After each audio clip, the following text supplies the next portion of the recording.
असा बोलला, हा असा बोलला, याने असं केलं, त्याने तसं केलं आणि स्वतःच तर काही बोलत नाही ते लोक.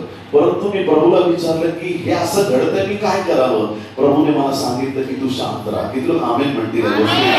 हालेलुया. कोणत्याही तासाच्या विरुद्ध बोलण्यासाठी देवाने मला उभं केलेलं नाही. प्रभूने सांगितलं गहू आणि निधन पेरलं जाणार आहे. तुम्ही गहू पेरून बाजूला व्हा, दुष्ट येईल आणि निधन पेरून जाईल. जे उपयोगाचं नाही, जे सगळं सत्व खेचून घेतंय, असे सुद्धा पेरले जातील. चुकीचं शिक्षण सुद्धा वाढत जाईल. पण त्या दिवशी जेव्हा येशू ख्रिस्त मेघारूढ होऊन येईल, त्यावेळेस आपल्याला कळणार की देवाचे कोणते आणि सैतानाचे कोणते आहेत, देवाचे अभिषिक्त कोण आहेत, पवित्र केलेले लोक कोण आहेत, येशूच्या रक्ताने धुतलेले लोक कोण आहेत. त्यांना वेगळं केलं जाईल आणि ते ख्रिस्ताबरोबर उचलले जातील. हालेलुया.